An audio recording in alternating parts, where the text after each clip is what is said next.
is spelled with a B and an S. It's BS News for this, the final Friday of April 2014, and away we go.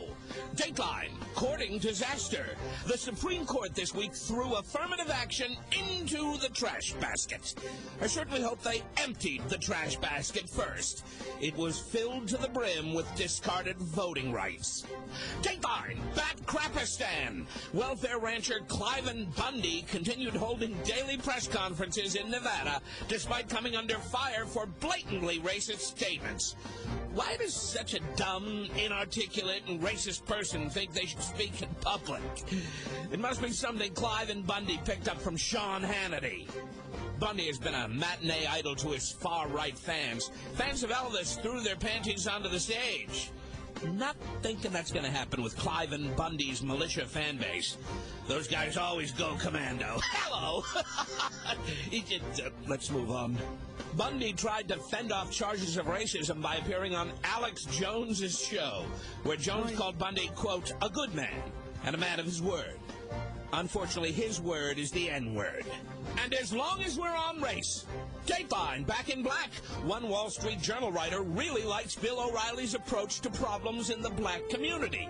He said O'Reilly should be considered the, and I'm quoting, first black primetime cable news host. Nobody was happier to hear that than Fox News themselves, who immediately cut O'Reilly's salary by 30%.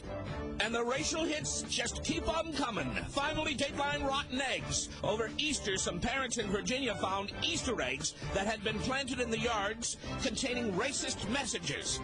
Authorities are recommending that next year, just to be safe, parents should only use brown eggs. I have a dream, or at least I will after happy hour. It's BS News for Friday. Have a great weekend. You too, Duff. You too. Yeah, so, all right, let me play you this, like, strange as strange can get press conference that Bundy gave last night. Then, of course, he went on Alex Jones's show, which, that is not the place to go to convince people you are not some kind of a racist lunatic. But this is all lost on Cliven. It's really lost. I don't know what it is. Is he drunk with power? Is he drunk with militia power? Is he drunk, is it, like they formed a clique like some mean girls out there? I mean, or is he just addicted to the rush of fame? I mean, I have no idea what it is. He's like the Lindsay Lohan of militia guys. He just can't stay off the TV. He just can't accept the fact that he's about to go back into obscurity and that, he's going to have to pay $1 million that he owes because he's been a welfare cowboy, is what he's been. I mean, this guy's taking advantage of a subsidy that doesn't even exist. That's nerve, okay? At least GE gets it written into the law, I mean, it is amazing how the Republican Party are the biggest taker party in the history of the universe. It's like the best number I could give you is $83 billion. Why? $83 billion is what they get in oil and gas subsidies every single year. And $83 billion is the entire cost of the entire food stamp program. So, they're fighting over the same damn money. Everybody wants that damn money. And the fact that people out here, me, we don't have a lobby shop. We don't have lobbyists. We don't have, high-priced lawyers that could go and, lobby Congress for, benefits in the tax code. We don't have the ability to show up on Capitol Hill and, tell them what millionaires want or tell them what middle class want or tell them what poor people need. We're not allowed to do that. Only the billionaires could do that. Only the millionaires could do that. Only people with lobbyists and $300 million to throw at somebody during an election cycle. They're the only ones being heard now. It's just so interesting. And yet they want to point out who's getting welfare. Cliven Bundy is a welfare recipient of welfare that isn't even available to him legally. I mean, he breaks federal law and then claims he's entitled to it. I can't even sort out, what lunatic fantasy world he lives in. But the guy is, I don't know, he's like drunk with this thing. He won't stop being on the TV now. I'm wondering, Cliven Bundy's wondering about these people. Now I'm talking about... No, you can't play that. That's just awful. Here, I'll do the Chris Cuomo. I understand that Martin Luther King's message was one of peace and freedom, and that when you suggest that you were wondering if blacks were better off as slaves, that's the opposite of freedom and very offensive to people, and I think you probably know that. Well, let me tell you, I took this boot off, so I went to put it in my foot in my mouth with the boot on. But let me see if I can say something. Mm-hmm. You know, maybe I sinned, and maybe I need to ask forgiveness, and maybe I don't know what I actually said. But you know, when you talk about prejudice, we're talking about not being able to exercise what we think and our feelings, but we don't have freedom to say what we want. If I say Negro or black boy or slave, I'm not. If those people cannot take those kind of words and not be offensive, then Martin Luther King hasn't got his job done yet.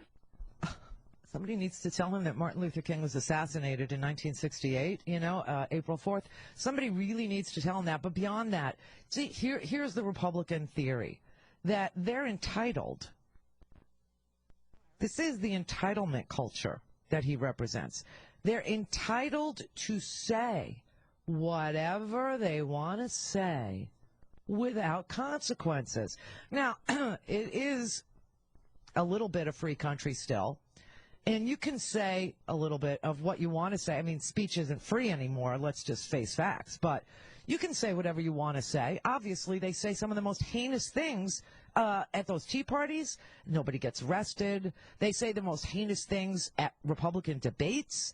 Nobody gets arrested. They say the most heinous things in Iowa at the caucuses. Nobody gets arrested. They play the race card constantly. They speak in code, welfare queen, no work ethic, inner city, whatever. But there are consequences. They want a country where they can say and spew any damn thing they want without consequences. Those are the law and order, rugged individualist people. No consequences, no accountability. They shouldn't have to be made to feel ashamed of the crap they say.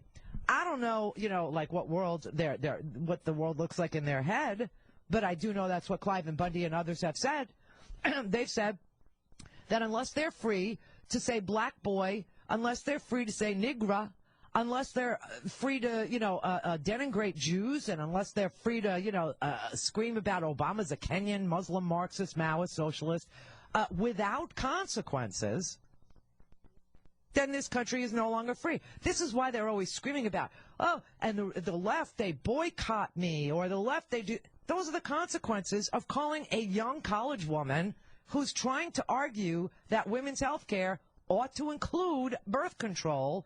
That's the consequences of calling her a prostitute and a slut.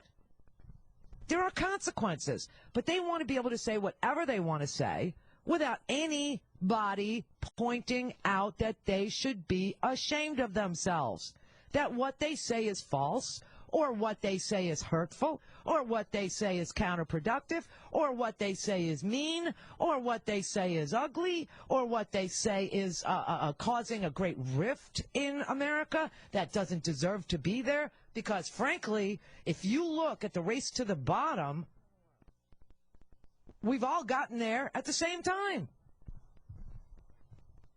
because of their policy. I mean, it is an amazing thing, really. It truly is. The point of complaint about you, Mr. Bundy, is that you don't do what the other ranchers do. You haven't done it for 20 years. You're supposed to pay for the use of the land. Your state constitution says that you should pay for it. The Constitution in your pocket that you have inside your jacket says that the federal government can own land. You know all of this, but you're resisting the rules. Okay. How much land does this say they could own? How much land does it say they own? He's holding up a constitution with a drawing on it, a drawing of a founding father. He's holding it up, and he's trying to get into a constitutional argument with Chris Cuomo, who, frankly, knows more about the Constitution than Cliven does. You tell me how much land the state can own. That's a very good question. I said in 5 minutes you can figure out how much land they can own. So you tell me. The Constitution, in Article 1, Section 8, and in the Fifth Amendment, gives the federal government the right to appropriate and purchase land. Your state constitution recognizes... For how? What person? For what purpose? For what purpose? For purposes that it deems appropriate. What purpose can they do it? And specifically... No, don't say that. Oh, absolutely it does. You should read the book instead of just holding it in your pocket, maybe. But when you look at your state constitution, it says that it respects the federal law. And that's why your ranchers, your brother and sister ranchers, pay the fees that you refuse to. Now you come on the show, you hold up a dead calf, and that makes everybody upset. But you should look at yourself for why the calf is dead, because if you paid the fees, this wouldn't have happened. Isn't that a fair point? No, it's not. Because? It's not a fair point at all. This is the United States of America. I live in a sovereign state of the state of Nevada, and I abide by all of their state laws. And I'll be damned if this is a property of the United States. They have no business here. No matter what you tell him, okay? No matter what you show him. I mean, he starts out saying, maybe I sinned, maybe I did something wrong, I took my boot off because I can't put my foot in my... Starts off okay. Then he starts to say, I should be able to, in a free country, take any land that I want. I don't recognize the federal government. I don't know what the Constitution says. I'm unclear about it. And frankly, Martin Luther King didn't do his job, because if I want to... listen, these people are just... It's sad, because it's a race to the bottom. It's a race to see who could be the least educated person on the government of the United States. I mean, it's just like pure ignorance out there. But do you think he thought of this by himself? This is a combination of constant Republican rantings, broadcast every single day, thousands of hours of this lunacy, this revisionist history, this crazy talk, mixed with racism and hatred. And that's what you get. Except he's out there with over 1,000 armed people. 19 after. Martin Luther King wanted us to get over that type of stuff. And I said yesterday, I said it's time for a discussion about this. We need to get over this. I don't care what your race is, we need to get over this prejudice stuff so that those words are not offensive. They're not offensive to me. You can say them to me, and I wouldn't be offended. Cliven Bundy wouldn't be offended if you called him, a name. This is a perfect example of white privilege.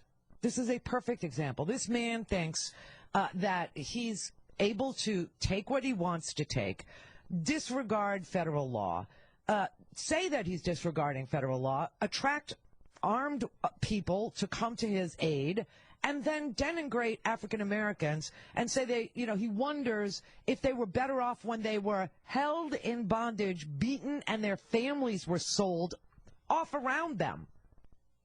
Wasn't that better and he thinks that he has the right, because of free speech, to say these things without consequences.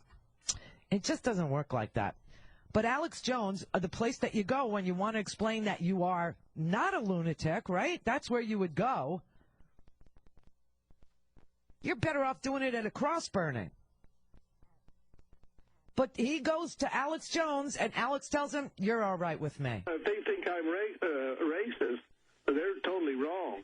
And if I think, I'm wondering, are they better off under the old system of slavery, or are they better off under the welfare slavery that they're under now? I'm not saying one way or the other, but I am wondering. It seems to me like maybe they were happier, and maybe they did have better families, and their family structure was better. I've often wondered, are they better off as slaves picking cotton and having a family life and doing things, or are they better off under government subsidy? Are those quotes accurate? Because you told me that's not exactly what you said. No, that's not exactly what it was said. And I've often wondered, are they better off as slaves, picking cotton, having family life and doing things, or are they better off under government subsidy? Okay, that was his first appearance on Alex Jones. Then he went back. I'm quite excited about the respond, really. First, I want to tell the black community that I've gained more respect and more love for you the last few weeks than I've ever had.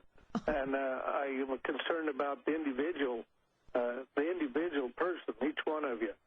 And now this is a statement, and put it this way. I said, I'm wondering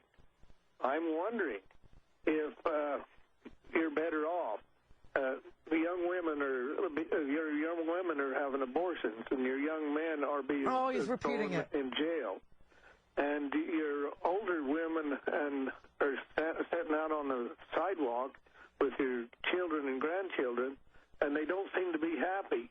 And what I'm wondering is, are you better off in this type of slavery than you were when you was home with your family unit, with your gardens, with your chickens, with your men working, and your family life? Are you better off now, or were you better off then? I'm wondering these things. What do you think of the New York Times trying to take this out of context and spin it?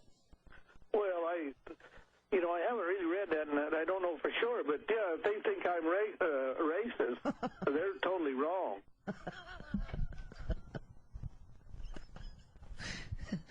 It takes your breath away, doesn't it? I mean, you can't really argue with the most ignorant people on the planet. And these two talking to each other is really, it's a high bar. You know what I mean? It's just like, wow, he's gained more respect and more love for you in the black community in the last few weeks than he ever had. I take it that wasn't an extraordinarily high bar. But the bar for, like, ignorance is so high on the AM dial. I mean, it's just, it's like they try to outdo each other. Like, who could be the most ridiculously ignorant, moronic person? Who can say the least fact-filled thing? It blows your mind. It blows your mind. And then he repeats it again. Black people may have been better off as slaves. So much for his love for the black community. Apparently he loves you so much, black community, he just can't quit you. He can't let you go. From like human bondage. He can't let you go. Let my people go. I mean, it's just, and this is just a coincidence, according to everybody else in the Republican Party. It's just a coincidence that this guy happened to be the latest guy that they rallied around James Yeager, who threatened to kill the president. They rallied around George Zimmerman. They rallied around Michael Dunn. They rallied around Bill O'Reilly after years of screaming Tiller the baby killer, and then somebody kills Tiller. It's like, we don't know who he is. We have no idea. This has nothing to do with us. I mean, this is just the latest one. But they're not racist, you know. They love you. What do you think of the New York Times trying to take this out of context and spin it? Well, I haven't really read that, and I don't know for sure. But yeah, if they think I'm racist, they're totally wrong. And if I think, I'm wondering, are they better off under the old system of slavery, or are they better off under the who wonders that slavery that they're under now? Why isn't that settled? I'm not saying one way or the other, but I am wondering. It seems to me like maybe they were happier, and maybe they did have better families, and their family structure was better, and so. That's the question in my mind. And undoubtedly, there is a question.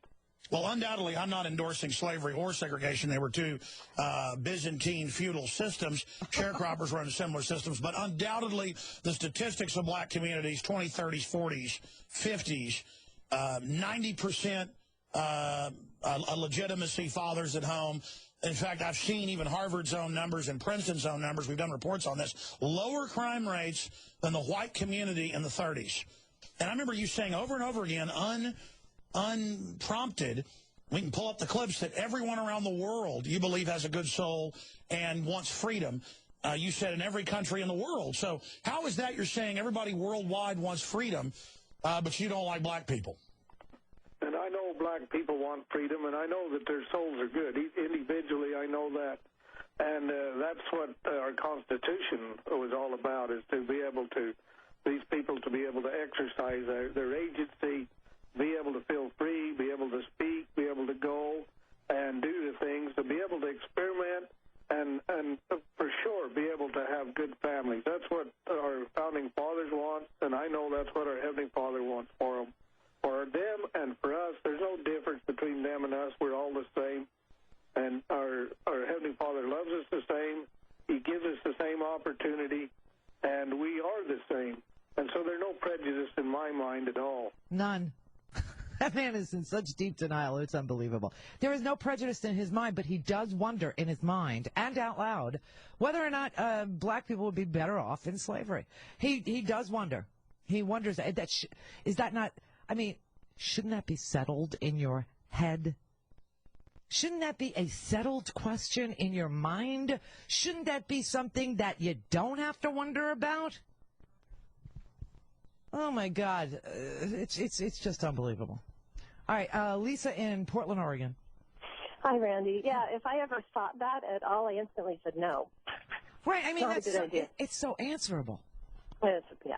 And he's been wondering about it for almost a month now out loud. Enough to say it out loud, which is what's really unbelievable. Mm. But the reason he says the things he's doing, and you basically already touched on this, he's just not a smart guy. No. He's not. And the opportunist came along and wanted his opinion, and so he thought he was smart for a minute.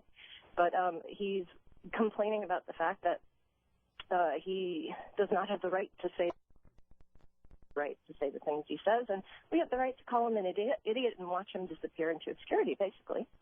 Well, listen, if he says racist things, he's free to say them, but we're also free to say he's saying racist things. Exactly. I mean, exactly. We have as much freedom. Nobody's arresting him. And I love the way that they torture everything about our Constitution. I love the way that they torture the Second Amendment. That's, this weekend is the big NRA rally, the big NRA conference. This should be fun. But because they only celebrate half of it, not the first half, just the dot. Right. The part they like. Yeah, and the First Amendment, I mean, it blows my mind that, they like to talk about how free they are to speak.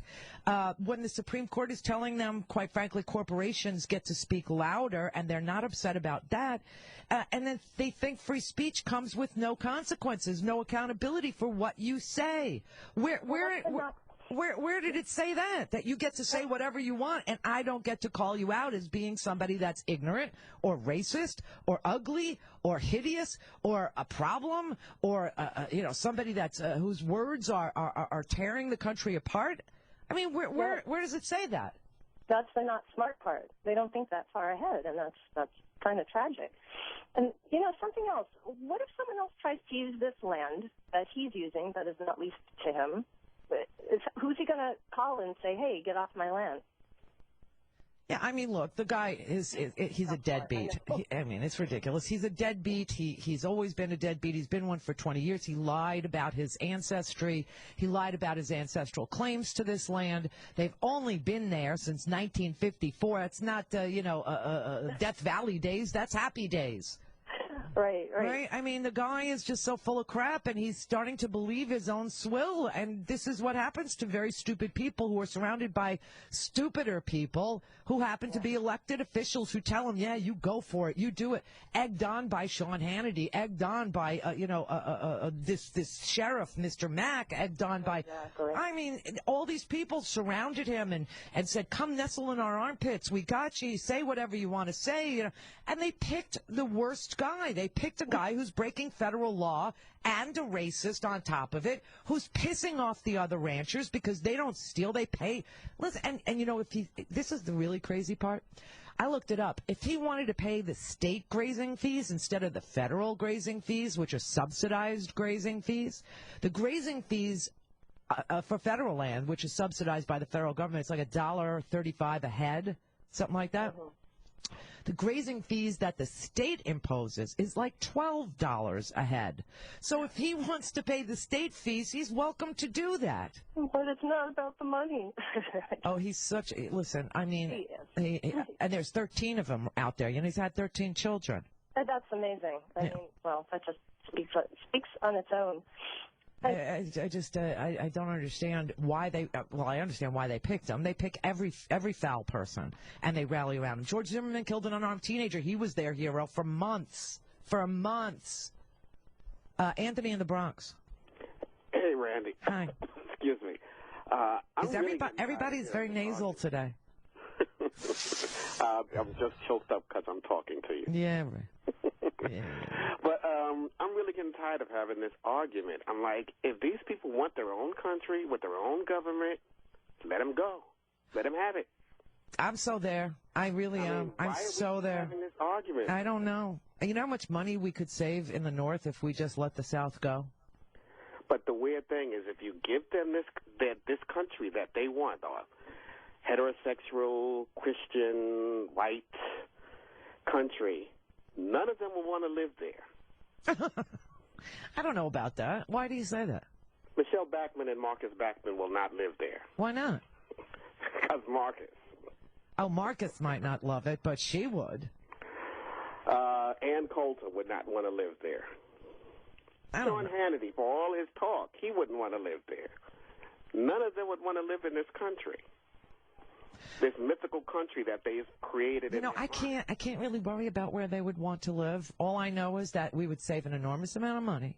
Mm-hmm. And we would keep all the really good parts of our infrastructure. They would get the dirt and gravel roads. They would get the desert. They would get the mountaintops that they sawed off, right? And let's give them this wall. They would get the water with the coal ash in it. They would give them this wall that they want to build around their country to protect them from immigrants. Yeah, let them do it. Let them do it. Let them have it. I mean, listen, I'm glad we freed the slaves. Other than that, I think Lincoln made a huge mistake. Really huge. Mm-hmm. Big, giant mistake. Catherine in Madison, Wisconsin. Hi. Well, really about the cows. It's the Coke pimps picked the wrong guy to be their voice again, somebody who didn't have much education. Americans for Prosperity and Colorado were both involved in promoting this whole thing and making it big and agitating things to bring in the militia. There's a Voss article on it. And it's not about the cows, it's about the land. ALEC has 5 western states that are writing bills that will demand that the federal land be turned over to the states for states' quote-unquote sovereignty, which, of course, they'll sell to the Kochs. The bill has already been passed in the state of Utah. It's called the Transfer of Public Lands Bill. Let's see, where is this exactly? Transfer of Public Lands Act. It's gone through a couple of incarnations from 2012 to 2014. It's got a lot more spin on it in the 2014 bill, and you have to read the 2012 bill to see where the real intent is. So, you know, it's called the Sage Wars. They're looking for a point to get in and have that happen.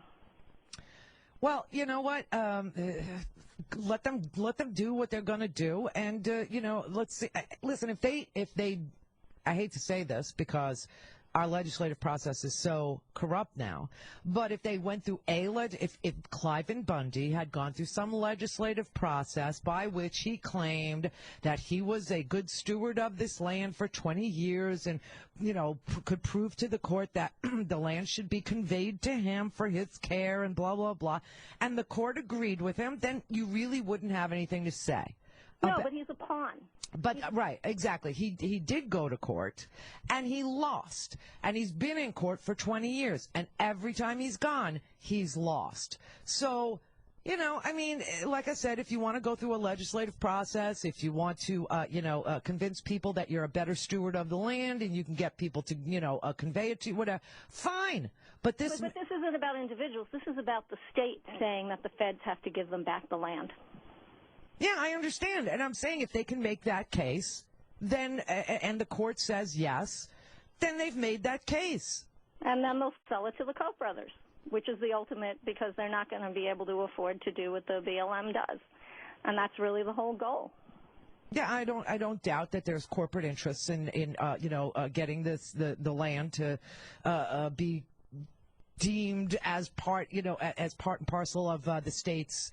I mean, obviously. I mean, but the court didn't buy it when Clive and Bundy did it. So it'd be kind of interesting if the court does buy it, if the state does it, and then the state turns around and says. Although I will say, the big holdup for the XL pipeline is the state of Nebraska. So it's not that easy. No, it's not that easy, but we're talking about Utah and Colorado. We're not talking about Nebraska. What's the difference? The difference is the ranchers and the people there understood that they were on top of an aquifer. And at this point, in order not to ruin the resource, people have to band together.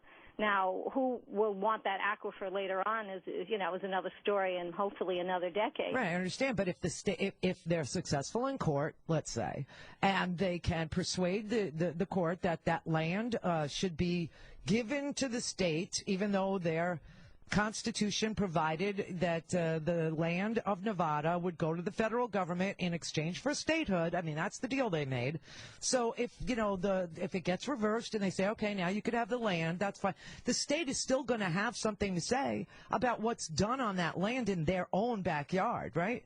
So these people that make this localism argument, saying that the state is much better off having the land under the state's control, obviously they're doing it with an eye towards selling that land to corporate interests. But in the end, won't the people on that land, the other ranchers, have something to say about whether or not the Kochs come in there and start fracking their land and causing earthquakes? Exactly. So if you divide and conquer, you cause chaos, and you actually cause a mini civil war. Who's going to lose at the ballot box, Randy? Isn't it going to be the Democrats in 2014 or 2016 whenever they manage to pull this off? No, not necessarily. I mean, they have, Harry Reid is their senator in Nevada, and then the other one is Dean Heller. So it's kind of a swing state there. And you've got Steve Horsford, who is, believe it or not, the first black representative from Nevada, happens to be Clive and Bundy's representative. Well, that gives me hope. Right. So, it's obvious that there's some sort of a nefarious reason for, after all this time, wanting to return the land to the state and all this. And yes, people are probably interested in purchasing but that means that the local people would get to say whether or not they want their land fracked. I hope so. Yeah, I mean, it's not a done thing that, if they gave the land to the state, which has to be litigated for a really long time, that the state would then turn around and sell the land to somebody that wants to destroy the land. I mean, there would be a lot of pushback from the Vegas businesses. There'd be a lot of pushback from the other ranchers in the area. There'd be a lot of pushback. So, yeah, I understand what you're saying. There's always, a bigger picture. Nothing is ever what it seems to be. And I understand why they rallied around this guy and why there's a civil war going on out there and why, and that the insurgents out there, they're militants, they're terrorists, they're all armed, pointing their weapons at federal officers. What else would you call them? They want to settle it at the end of a gun, but it can't be settled that way. I refer you to the Whiskey Rebellion. It can't be settled that way. They would be really, really, really, really sorry. I wanted to say something else, but they'd be really, really sorry if they start shooting like that. But let them go to court is what I'm saying. Just if there was some process that we recognize and they won, well, then they won. It's just that way. 49 after. Randi. You remember this guy? I don't know if you remember him. He's a two-term member of Congress. He represents Staten Island, New York. His name's Michael Grimm, not to be confused with Ryan Grimm, who is a reporter. He threatened some reporter in Capitol Hill just recently. The reporter was trying to ask him about an ongoing investigation that was being conducted by the FBI and the House Ethics Committee about illegal fundraising during the 2010 campaign. He was listed as Crew, Crew that keeps track of corruption. Crew's most corrupt in 2011 and 2012. It looks like he's going to be charged. I just wanted you to remember who he was. And just finally, before we let you go, since we have you here, we haven't had a chance to kind of talk about some of the... I'm not speaking about anything that's off topic. This is only about the president. Well, what about... Thank you. All right, so Congressman Michael Grimm does not want to talk about some of the allegations concerning his campaign finances. We wanted to get him on camera on that, but he, as you saw, refused to talk about that. Back to you. Why? Let me be clear to you. Yeah, I think you asked me again. He said, if you ever do that to me again, I'll throw you off the effing balcony. And the Michael Scioto, who was the reporter, he said, I just wanted to ask you a question.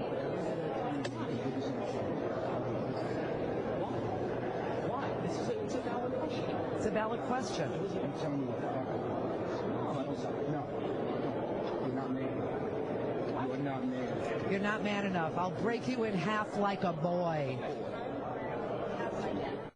That was fun. Remember Michael Grimm? Oh, sorry, it's repeating. I mean, it's just like amazing. These guys are like, you really have to go out of your way to violate campaign finance law because there isn't any. But that was Michael Grimm, and he came back and threatened to throw this kid off the balcony and break him like a boy. What does that mean? He's just like a woman, but he breaks just like a little boy? I mean, what does that mean? I don't know what that means. Only a Republican would know what breaking you like a little boy means. But it looks like he might be charged maybe today, maybe, tomorrow? Another one bites the dust. And he says he's going to stay in Congress. He's claiming innocence. And yet the woman who is part of she won't testify. She absolutely will not testify against him. And they said that the reason why she should not testify against him is because she's not very sophisticated. She was just trying to help him. So leave her alone. It's an epidemic of a lack of sophistication with Republicans, isn't there? Yeah. Well-settled things aren't settled in their heads. Is the Randi